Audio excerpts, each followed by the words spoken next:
actividades, y tanto del museo en el Arca, y no solamente eso, sino la comunión que pudimos tener los unos con los otros al ir allá juntos, y también la oportunidad de poder conocer a otros hermanos mientras uno camina y conversa y espera por alguna comida o algún evento o algo. Yo pude conocer a través de alguien, pude conocer a una familia que vive aquí en Wisconsin, cerca de nosotros, y pudimos conversar un poco de nuestra iglesia aquí, e inclusive la invitamos también, o invitamos a su familia a que pudiera estar con nosotros si desea. Ella es americana, él es hispano, y bueno, tomó un viaje de 6 horas para conectarnos allá y saber que estamos aquí juntos, invitarlo a la iglesia. Esas son cosas del Señor. Solo el Señor puede hacer esas cosas. Bien, como ya pudimos ver y escuchar, la verdad que pasamos un tremendo tiempo. Escucharon los testimonios, vieron las fotos, los videos. Y la verdad que el Señor, cada vez que uno va a lugares como este, uno siempre aprende algo nuevo, tanto en el museo como en el Arca. Pero para que usted se prepare, nuestro próximo viaje como iglesia va a ser en el año 2023 y vamos a ir a Israel. O sea que usted tiene 3 años para prepararse y ahorrar. Y si no vemos el Israel físico, entonces vamos a ver el Israel verdadero. Vamos a estar allá con el Señor. Así que si el Señor no ha venido antes, prepárese que vamos para Israel en el año 2023. Pero cuando usted va a Israel, yo tuve la oportunidad de ir allá ya hace varios años. Muchos dicen, y yo pude experimentar eso, que cuando usted llega de un viaje como ese y lee su Biblia, usted como que la lee en colores ahora, en dimensiones diferentes, porque usted está leyendo las verdades de Dios. Usted va a esos lugares donde sucedieron esos eventos históricos verdaderos y usted lo lee en la palabra de Dios y usted se imagina, wow, está en el mar de Galilea y usted lee los evangelios y lee la historia de cuando Cristo caminó por el agua. Usted se imagina eso, se imagina a los discípulos pescando en ese gran mar de Galilea y otros eventos más, y es como que la Biblia se vuelve como color en sus ojos y en sus mentes. Es lo mismo también como un viaje como el que hicimos en el Arca y en el Museo de la Creación. Cuando usted lee el libro de Génesis, yo sé que usted no lo va a leer igual. Yo no estoy diciendo que para entender y creer y obedecer la Biblia, usted tiene que hacer estos viajes, no es eso lo que estoy diciendo. Porque se cree y se obedece en fe, pero ayudan a nuestro entendimiento, ayudan a nuestro conocimiento, a tener un conocimiento más amplio de la palabra. O sea, usted lee Génesis 6 y 7 del diluvio y todas esas dimensiones y características que Dios le dijo a Noé de cómo debió haber hecho el arca, y usted lo lee y usted dice, ok, wow. Pero cuando usted va allá y usted ve el tamaño del arca y usted entra al arca y usted se comienza a preguntar, wow, pero ¿y cómo él pudo alimentar a todos esos animales? ¿Cómo se pudieron comunicar Noé, su esposa y sus hijos? No tenían WhatsApp, no tenían texto, no tenían radio, nada de eso. ¿Cómo ellos pudieron hacer todas esas cosas? Y entonces usted lee la palabra y dice, wow. Pero lo más grande de todo esto, mis hermanos, es que todo lo que nosotros pudimos experimentar y ver, todo está fundamentado y todo está basado en la palabra de Dios. Y usted me pregunta, ¿cómo resumes tú ese viaje? ¿Con qué saliste tú de ese viaje? Bueno, yo salí pensando en 2 grandes eventos que transformaron el mundo. El evento número 1 es que el pecado trajo destrucción. Usted comienza a caminar por el museo y usted ve lo maravilloso de la creación. Y usted llega a un lugar donde ve la serpiente, donde comienza a ver fotos de destrucción, de muerte, de maldad, lugar oscuro. Lo hacen así también para que usted sienta la diferencia, la transición, que usted está caminando de un lugar bello, hermoso, ahora a un lugar marcado por el pecado. Ese fue el número 1. Pero también el evento número 2, la cosa número 2 que yo pude, la verdad, que resumir es que no solo que el pecado trajo destrucción, pero que Cristo trajo salvación. Y en esta mañana, mis hermanos, vamos a ver esos 2 grandes eventos. Así que tome su Biblia y vaya al libro de Génesis. Y vamos al capítulo 3 de Génesis. Génesis capítulo 3. Génesis capítulo 3. Y vamos a ver 2 eventos que transformaron al mundo. Que impactaron al mundo.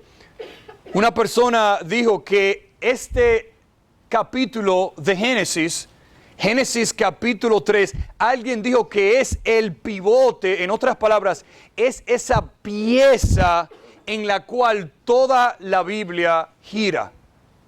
Que este capítulo 3 es esa pieza en el centro que hace girar una máquina. Y este señor dijo que este capítulo 3 de Génesis es esa pieza en donde toda la Biblia gira. En los versículos 1 al 7 y también en los versículos del 16 al 24 prácticamente vamos a ver que el pecado trajo destrucción al mundo. No tenemos tiempo, pero si usted lee los capítulos 1 y 2 se dará cuenta que Dios creó todas las cosas, incluyendo al hombre. En el principio, Génesis 1:1, creó Dios los cielos y la tierra. Si usted lee Génesis 1:31 dice, y vio Dios todo lo que había hecho, y he aquí que era bueno, dice, en gran manera. Y fue la tarde y la mañana el día sexto. Si usted va al capítulo 2 de Génesis, el último versículo, Génesis 2:25, Génesis 2:25 dice así la palabra de Dios. Y estaban ambos desnudos, Adán y su mujer, y no se avergonzaban. Entonces, usted ve aquí en Génesis 1 la creación de Dios. Al final del capítulo 1, Dios dice que todo lo que Él creó fue en gran manera bueno. Y vemos en el último capítulo, en el último versículo del capítulo 2, dice que los dos, tanto Adán y Eva, andaban desnudos y no se avergonzaban. De alguna manera, por alguna razón, se vivía así en el Edén.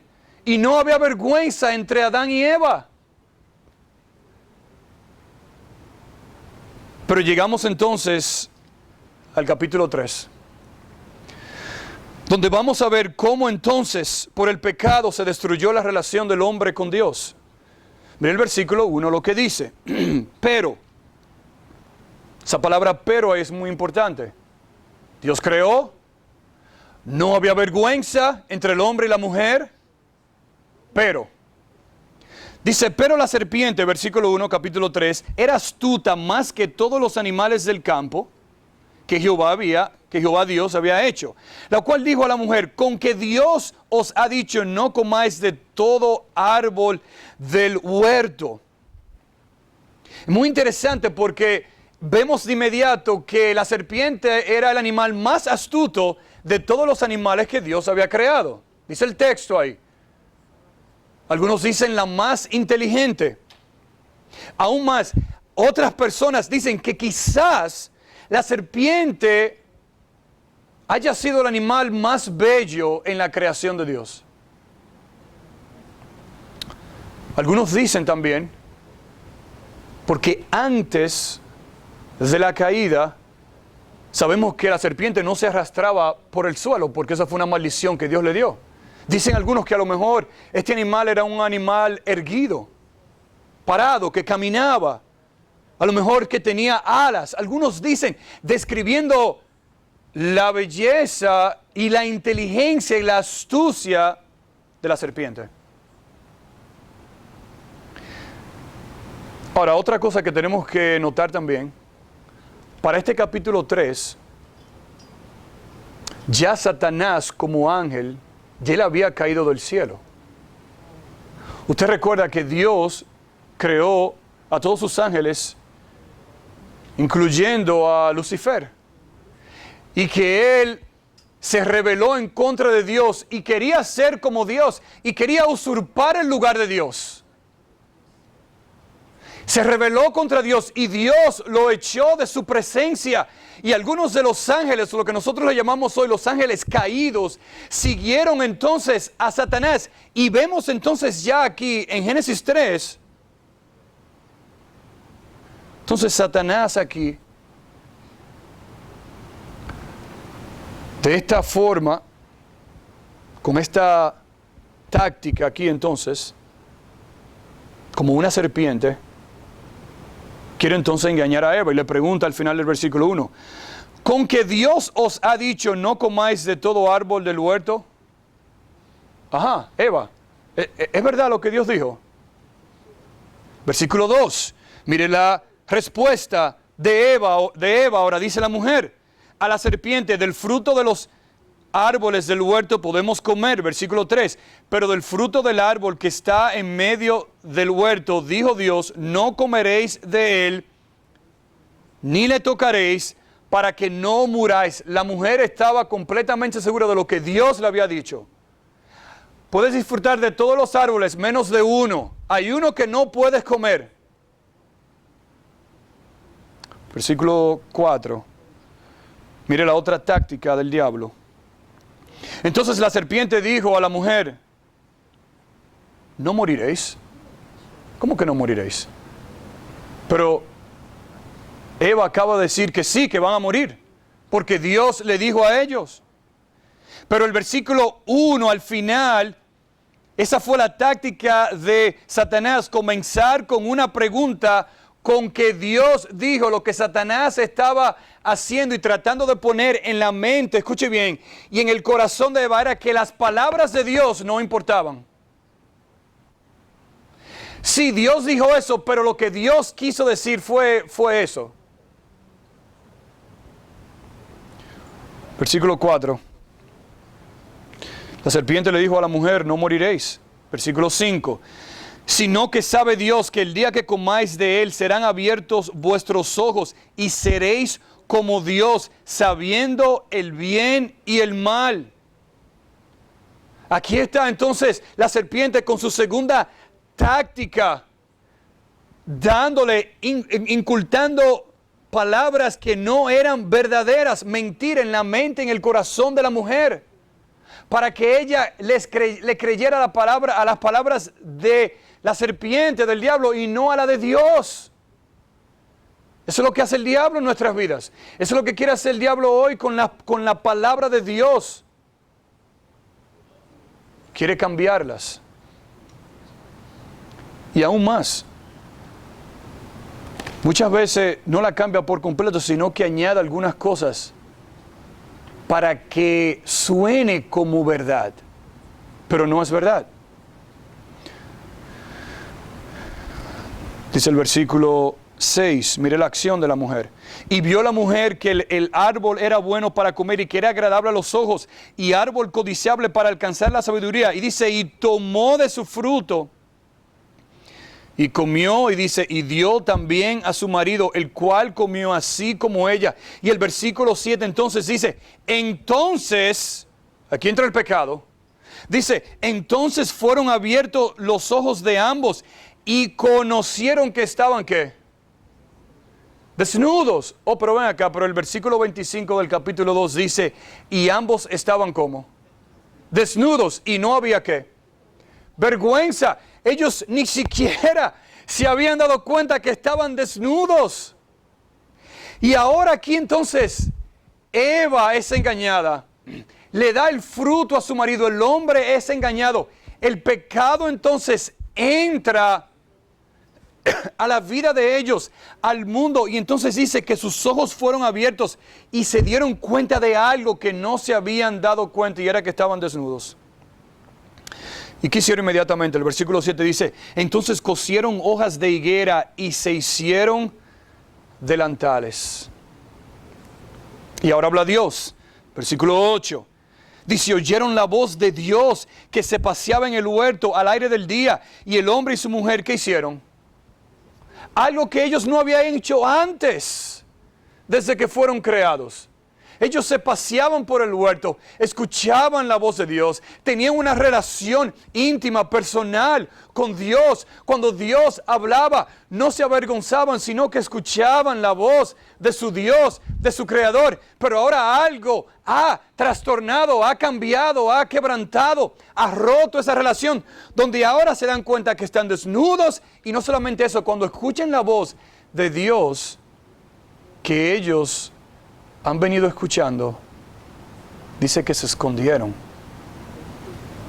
Versículo 8. Se escondieron de la presencia de Dios entre los árboles del huerto. Dice más, Jehová Dios llamó al hombre y le dijo, ¿dónde estás tú?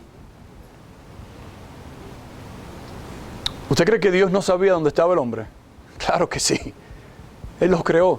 Él sabía exactamente dónde estaban. Pero escuche bien, a pesar del pecado del hombre,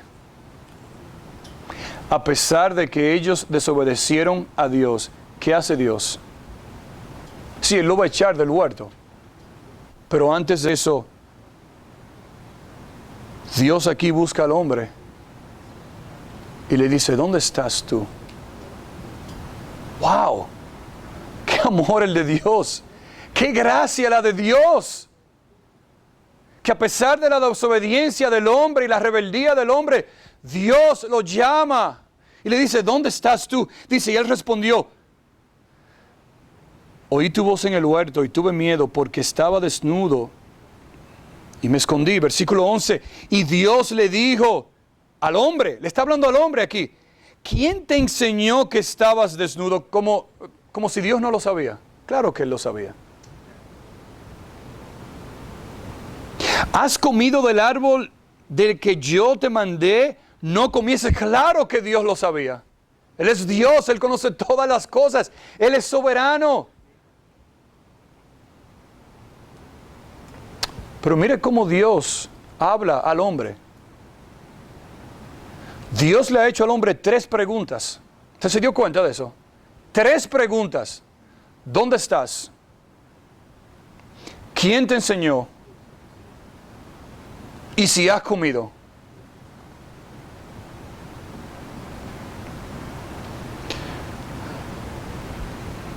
Versículo 12 dice, y el hombre respondió. Mire la respuesta del hombre aquí. Y el hombre respondió, oh Señor, perdóname. Perdóname, Señor. Me humillo delante de ti. Sé que tú eres Dios.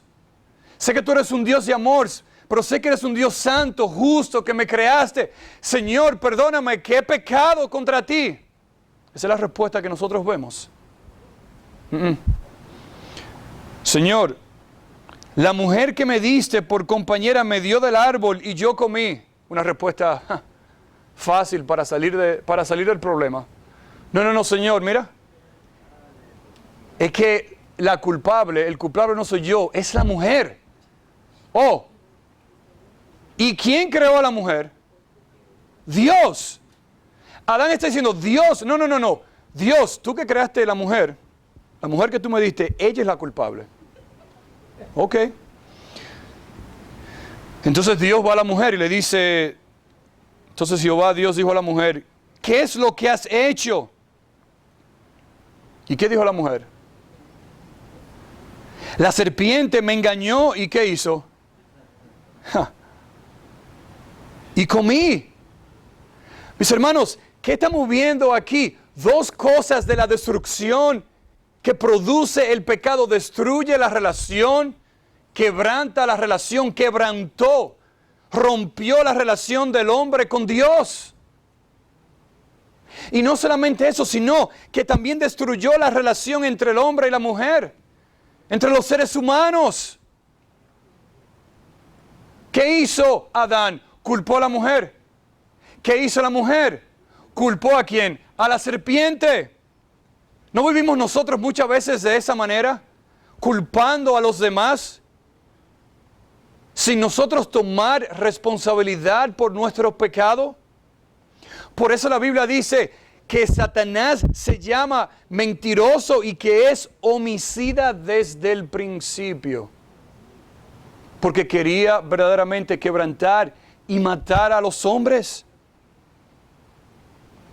Y mis hermanos, todas las maldades que nosotros vemos hoy en día, la violencia, el maltrato, la inmoralidad, el rencor, la envidia, el egoísmo, el odio, el rechazo y mucho más, es producto del pecado del hombre.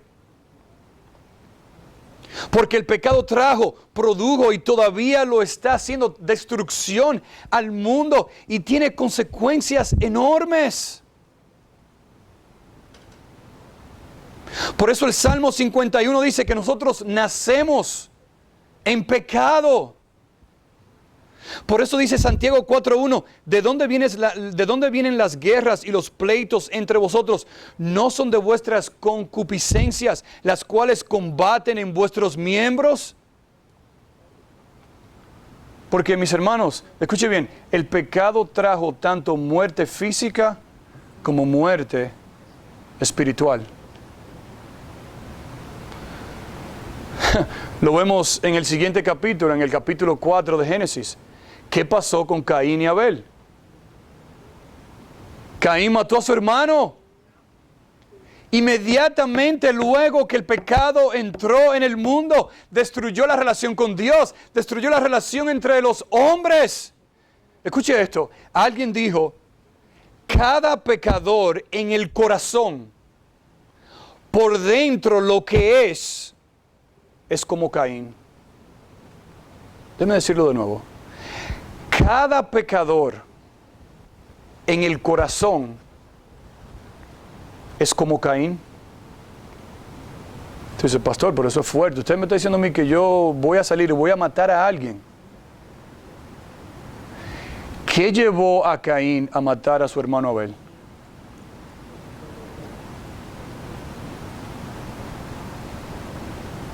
Él no dijo, yo voy a matar a mi hermano hoy. Él tuvo envidia, celo, egoísmo. Y dijo, wow, pero que eso no se va a quedar así. Si yo no puedo ser mejor que mi hermano, ¿qué voy a hacer? ¿Lo acabo? ¿Lo mato? Y salgo de él. Pero comenzó con un egoísmo, con una envidia que llevó a un asesinato. Mis hermanos, eso es el pecado en el hombre. ¿Por qué Dios destruyó al mundo en Génesis 6:7 con el diluvio? ¿Por qué? Por el pecado del hombre, por la maldad del hombre.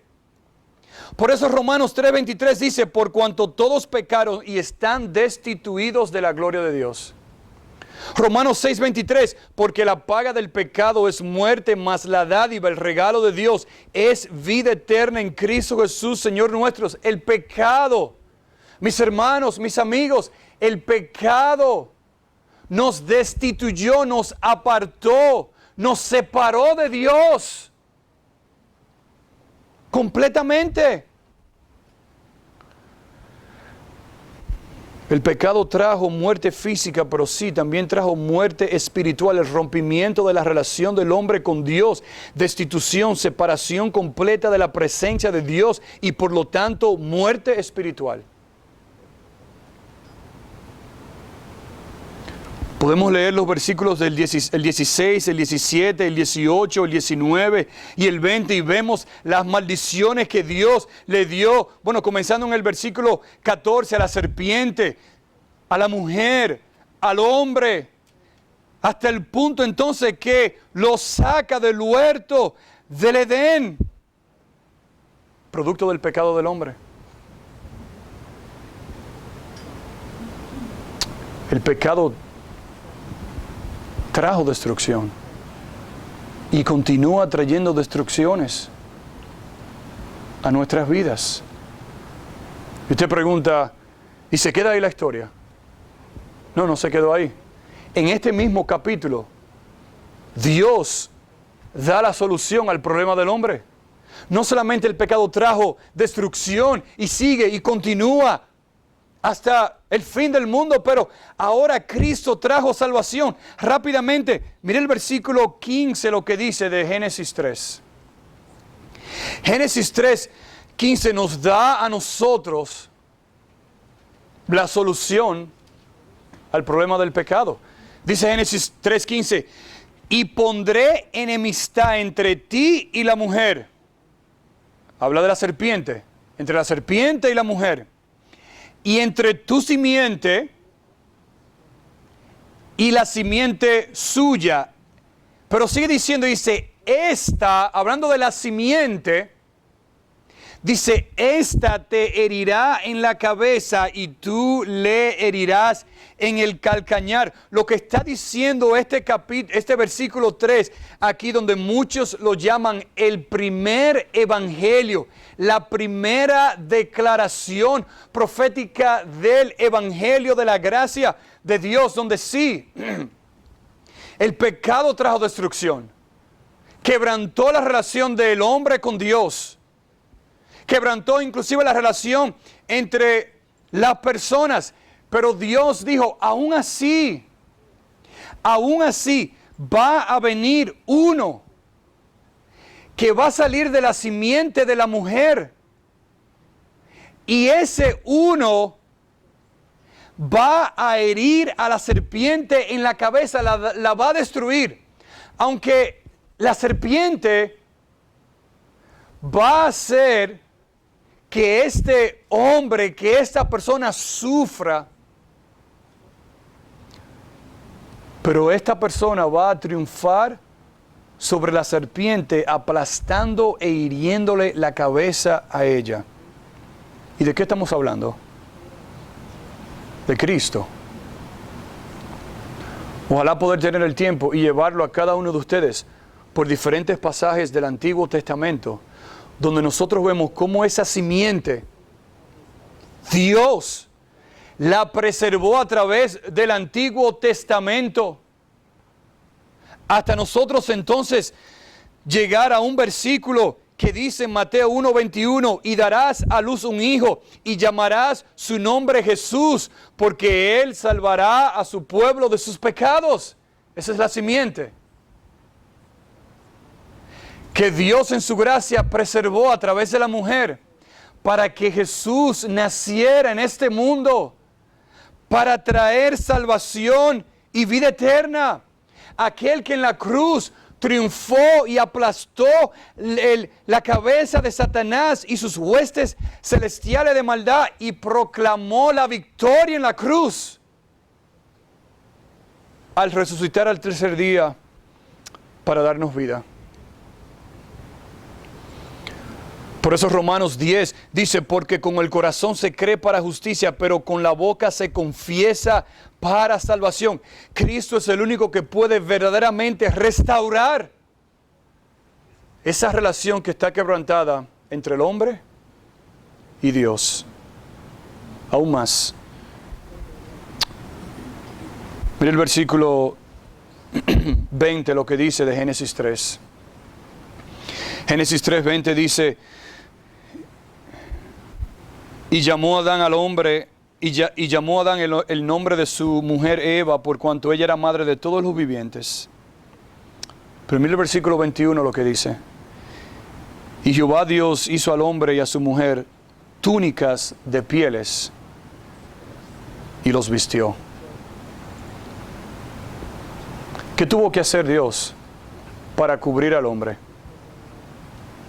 Para usted poder obtener pieles de animales, ¿qué tiene que hacer primero con el animal? ¿Qué debe hacer? Debe matarlo. Hubo un sacrificio aquí que Dios hizo para vestir al hombre, para vestir al hombre, para revestir al hombre, que estaba avergonzado, desnudo,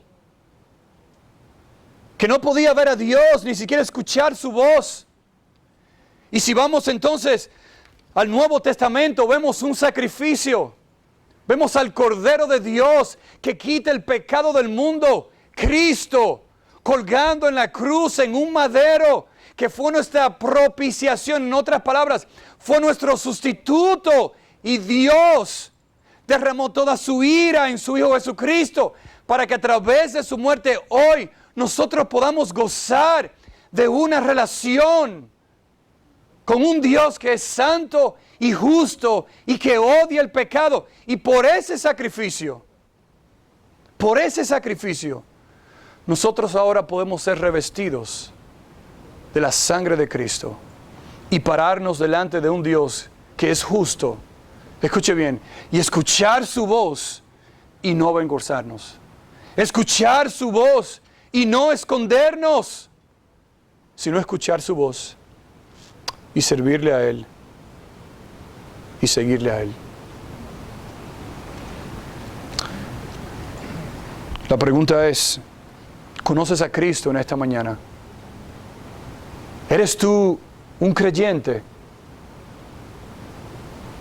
¿Está tu relación restaurada a través de la sangre de Cristo?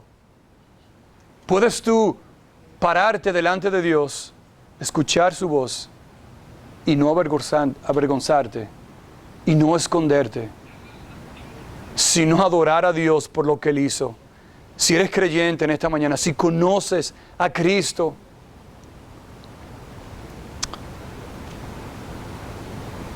pensar en lo que Cristo hizo por nosotros y que eso nos lleve a nosotros a imitarlo a Él, a vivir rodeados por la palabra de Dios, imitando a Cristo, que es mejor y que es mayor que todas las cosas que Satanás y que este mundo nos ofrece. Si el pecado marcó al mundo grandemente,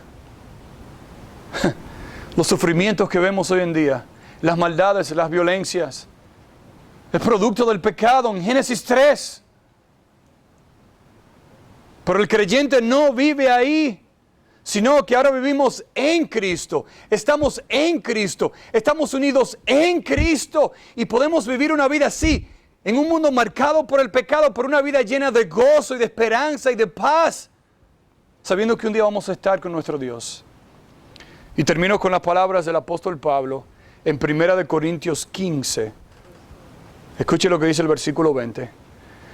Mas ahora Cristo ha resucitado de los muertos, primicias, el primero de los que durmieron es hecho. Porque por cuanto la muerte entró por un hombre, Adán, también por un hombre la resurrección de los muertos. Y termina el versículo 22 y dice, porque así como en Adán todos mueren, todos morimos en Adán.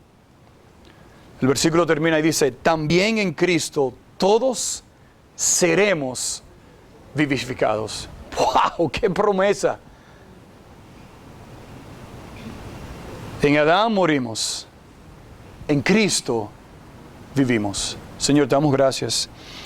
Te pedimos, Padre, que tu palabra en esta mañana resuene, Señor, en nuestros pensamientos, en nuestros corazones. Señor, tu palabra es tan grande, es tan profunda, es tan inmensa, Señor, que cuando la estudiamos, cuando nos sumergemos en ella, Señor, si no es por tu Espíritu, si no es por tu ayuda, Señor, no podríamos entender nada, Señor. Y aún, Señor, las cosas que podemos entender, Señor, son tan grandes, tan maravillosas, Señor. Padre, pero te damos gracias por tu Hijo, que vino a este mundo y venció el pecado y la muerte.